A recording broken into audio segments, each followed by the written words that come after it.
And share screen.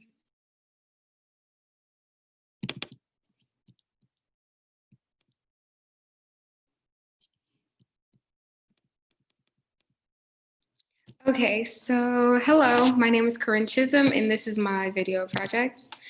Okay, so figuring out the action of a muscle.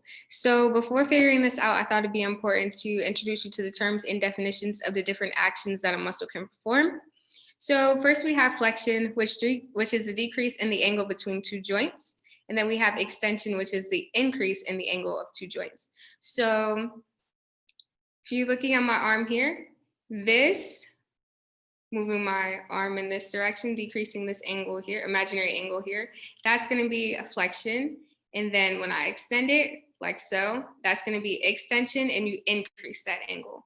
So once again, you decrease that angle, and then again, this is extension when you increase that angle. Okay, so then we also have abduction, which is movement away from the midline. And then you have adduction, which is movement towards the midline.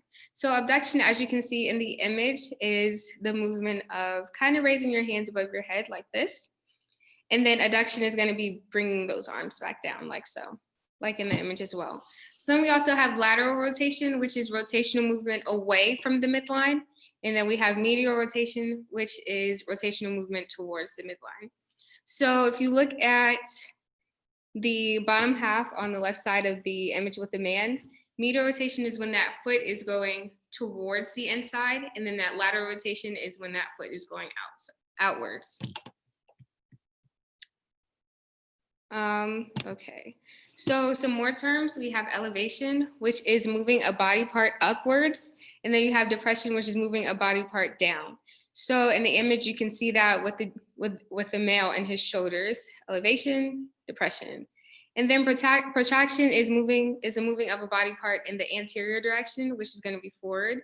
And then retraction is a movement of a body part in the posterior direction, which is going to be backwards. Okay, so I thought I'd include some rules that apply to skeletal muscles. These really helped me determine how to determine the action of a muscle. So I'll just read these. So first things first, muscle attaches to bone, either directly or indirectly. And you have at least 2 attachment points, typically across at least one skeletal joint. And when a muscle contracts, the muscle gets shorter and the attachment points move closer together. That is very important. And then muscles shorten in the direction of their striations or fibers. This is why we determine in what directions the fibers are moving. And that's either going to be usually vertically or diagonal. Muscles always pull on their attachment points and they never push. So how I personally figure out the action of a muscle is that I'll label the areas with a dot, and I'll draw a line to connect them to determine that what that muscle would look like. And then I determine the direction of the fibers, either vertical or diagonal. Then I'll act the gesture out and then predict the muscle action. Okay, so the rotator cuff muscles. So the rotator cuff is composed of 4 muscles that work together to pull the head of the humerus against the glenoid cavity. So these muscles are going to be the supraspinatus, the infraspinatus, the teres minor, and the subscapularis.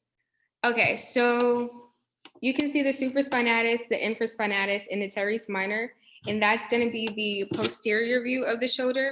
And then you can see the subscapularis on that anterior view. So first we have the supraspinatus. So it's a cylindrical muscle that sits in a depression from which its name originates.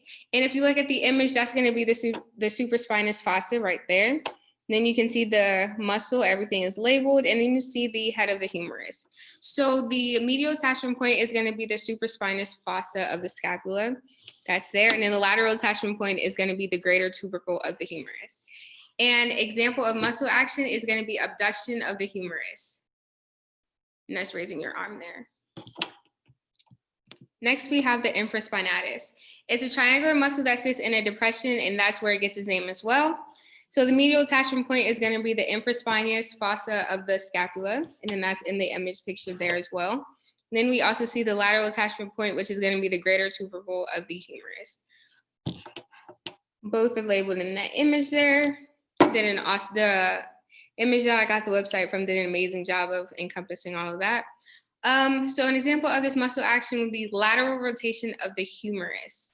Okay, so let's see. So you see that rotation there in the pictures. Lateral rotation. Okay. And then we have the teres minor, a flattened small triangular muscle. The medial attachment point is going to be the lateral border of the scapula. And then the lateral attachment point is going to be the greater tubercle of the humerus. And then that, once again, is going to be the lateral rotation of the humerus. And then last, we have the subscapularis, which is a flat triangular muscle. Let's see. So the medial attachment point is going to be the subscapular fossa, and then the lateral attachment point is going to be the lesser tubercle of the humerus. And then example of this muscle action is going to be adduction of the shoulder and then medial rotation of the humerus. And then those are pictured there as well. Here I just included a table that included the image of the muscle movement, the muscle name, and the example of the muscle action, as well as the attachment points. The next slide also does include the information that was in this PowerPoint, except for it's a little bit more organized and more specific, I guess I could say. And that's the end of this presentation. Thank you.